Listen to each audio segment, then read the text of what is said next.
Bien, on va commencer le calcul intégral avec la notion de primitive, dont voici la définition. Soit petit f, une fonction réelle définie sur un intervalle i, la fonction réelle grand F est une primitive de petit f sur l'intervalle i, si et seulement si, pour tout x appartenant à i, la dérivée de grand F est égale à petit f. Prenons un exemple.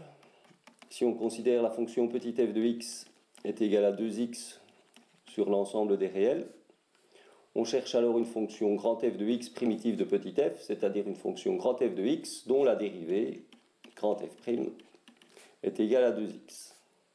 On voit tout de suite qu'il suffit alors de prendre grand f de x est égal à x carré. En effet, la dérivée de x carré est bien égale à 2x, c'est-à-dire à petit f de x.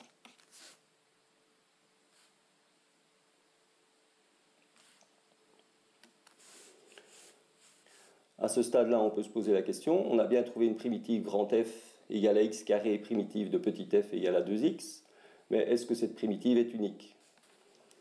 On peut facilement voir que non. Si je prends la fonction grand g de x qui est égale à x carré plus 1, je vois que sa dérivée g' est égale à dérivée de x carré plus 1, c'est égal à 2x, et c'est également égal à petit f de x. Autrement dit, grand g de x est aussi une primitive de petit f. On se retrouve donc avec deux primitives de la même fonction, 2x.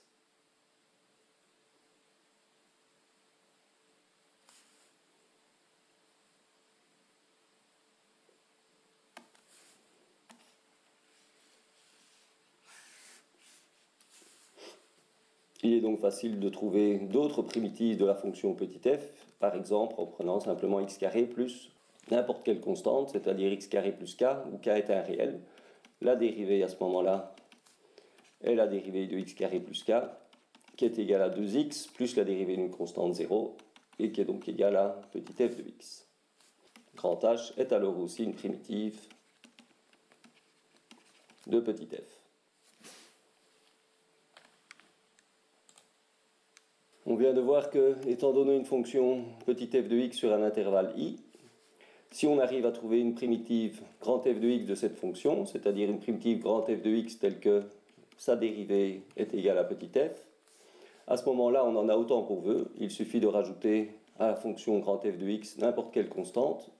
Dès lors, la dérivée de grand f plus k est égale à la dérivée de grand f plus la dérivée de k. C'est-à-dire, puisque grand f est une primitive de petit f, dérivée de grand f est égale à petit f de x, plus la dérivée d'une constante, plus 0.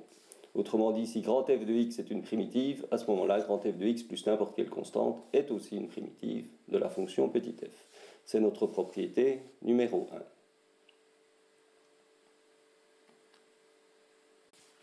Donc, étant donné une fonction petit f de x, si on arrive à trouver une primitive grand f de x, c'est-à-dire fonction grand f telle que la dérivée est égale à petit f, à ce moment-là, on a trouvé autant de primitives que l'on veut. En effet, il suffit de rajouter une constante k à la primitive qu'on a trouvée, et grand f de x plus k est aussi une primitive de la fonction. La question qu'on se pose alors, c'est est-ce qu'on a trouvé toutes les primitives? En effet, la propriété 2 nous dit que si f et g sont deux primitives de petit f sur l'intervalle i, à ce moment-là, il existe une constante entre les deux fonctions, c'est-à-dire telle que grand f de x moins g de x est égal à k.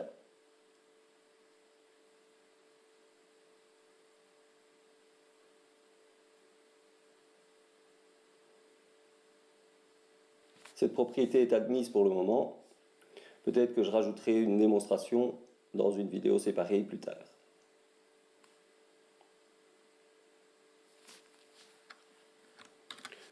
Prenons quand même un exemple. Soit la fonction petit f est égale à 2x moins 2. Essayons de trouver une primitive grand f de cette fonction petit f. Pour obtenir 2x en dérivant, il suffit de prendre x carré. Et pour obtenir moins 2, on peut simplement prendre moins 2x. Vérifions que grand f est bien une primitive. Dérivée de grand f de x est égale à la dérivée de x carré moins 2x. Et c'est bien égal à 2x moins 2. Donc grand f est bien une primitive de petit f. Trouvons-en une autre. Par exemple, grand g de x est égal à x moins 1 au carré. Cette fonction-là est aussi une primitive de petit f. Vérifions, il suffit de calculer sa dérivée. Dérivée de grand G est égale à la dérivée de x moins 1 au carré, c'est-à-dire 2 fois x moins 1 exposant 2 moins 1 multiplié par la dérivée de x moins 1, ce qui donne 2 fois x moins 1, et en distribuant, on obtient bien 2x moins 2 qui est égal à petit f de x. G est donc bien une primitive de petit f, tout comme grand f, x carré moins 2x. La propriété nous dit alors qu'il existe une constante entre les deux fonctions, c'est-à-dire telle que la différence entre les deux est égale à k. Essayons de trouver cette constante. Calculons alors grand f moins grand g, c'est-à-dire x carré moins 2x moins x moins 1 au carré. En effectuant le carré parfait, on obtient x carré moins 2x moins, entre parenthèses, x carré moins 2x plus 1, c'est-à-dire, en simplifiant, x carré moins 2x plus 2x, il nous reste moins 1, qui est donc la valeur de la constante recherchée. En effet, on voit que g de x est égal à x moins 1 au carré, peut aussi s'écrire x carré moins 2x plus 1, et on voit bien apparaître la constante de différence entre les deux fonctions. Jusqu'à présent, on a vu que si on trouvait une primitive de la fonction petit f, à ce moment-là, on les avait toutes, il suffisait simplement d'ajouter une constante quelconque à la primitive trouvée. La question est maintenant, est-ce que cette primitive existe? Et la propriété 3 nous donne une condition suffisante. Toute fonction continue sur un intervalle de réel admet au moins une primitive sur cet intervalle. Cette propriété est donnée sans démonstration.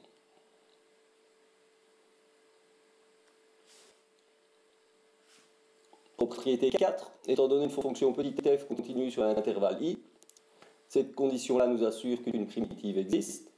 On a également un point de coordonnées x0, y0, et à ce moment-là, il existe une et une seule primitive grand f de petit f sur i, telle que grand f de x0 est égal à la x0, c'est-à-dire qu'il existe une seule primitive de petit f passant par le point de coordonnées x0, y0. Commençons par montrer ça avec un exemple.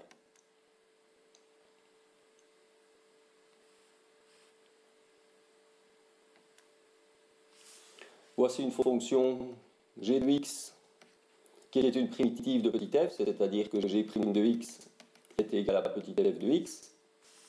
Et on a donné également un point de coordonnées x0, y0, ici de coordonnées 3, 4.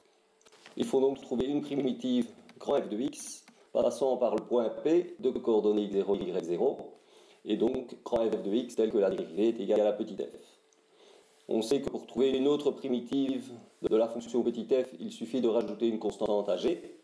On peut donc simplement monter la fonction grand G pour obtenir une fonction passant par le point x0, y0. Cela nous donne cette fonction-ci. On obtient donc alors une fonction grand f de x passant par le point de coordonnées x0, y0, qui est bien une primitive de grand G, puisqu'on a simplement ajouté ici une constante. Voilà la constante en question.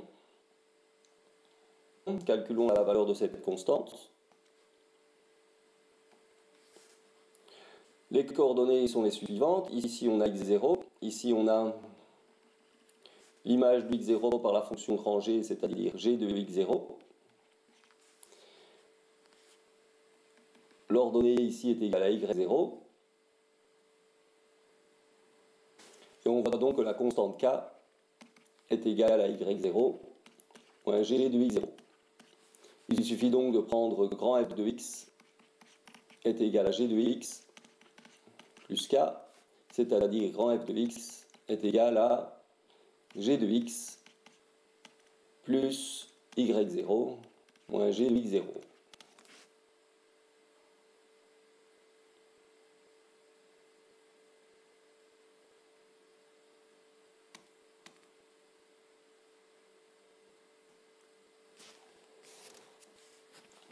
On avait donc, étant donné une fonction continue petit f, on sait qu'il existe par la propriété précédente une fonction rangée de x qui est une primitive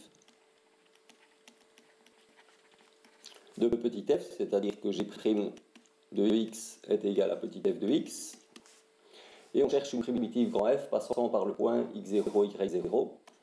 On a vu sur le dessin qu'il suffisait de prendre f de x était égal à g de x plus y0 moins g de x0. Vérifions que cette fonction passe bien par le point de coordonnées x0, y0 et que c'est bien une primitive. Tout d'abord, vérifions qu'elle passe par le point de coordonnées x0, y0. Remplaçons x par x0. Cela nous donne g de x0 plus y0 moins g de x0, ce qui est bien égal à y0. Cette condition-là est donc vérifiée. Vérifions maintenant que c'est bien une primitive. Calculons sa dérivée. Dérivée de grand f de x est égale à g' de x, plus dérivée d'une constante 0, moins dérivée d'une constante 0. Et la dérivée de grand G est égale à petit f. On a donc bien affaire à une primitive de petit f.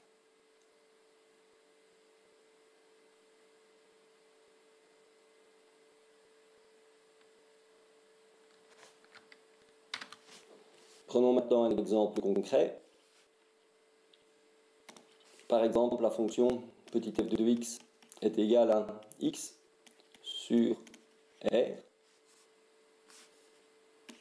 On voit que grand G de x est égal à x carré sur 2 est une primitive de petit f sur r. Effectivement, dérivée de grand G est égale à la dérivée de x carré sur 2, c'est-à-dire à 2x sur 2, c'est bien égal à x, et donc à petit f de x. Prenons maintenant un point quelconque, par exemple le point de coordonnées 1, 1. On aimerait bien donc maintenant trouver une primitive grand f de x, telle que f est bien une primitive de petit f, mais aussi f de 1 est égal à 1.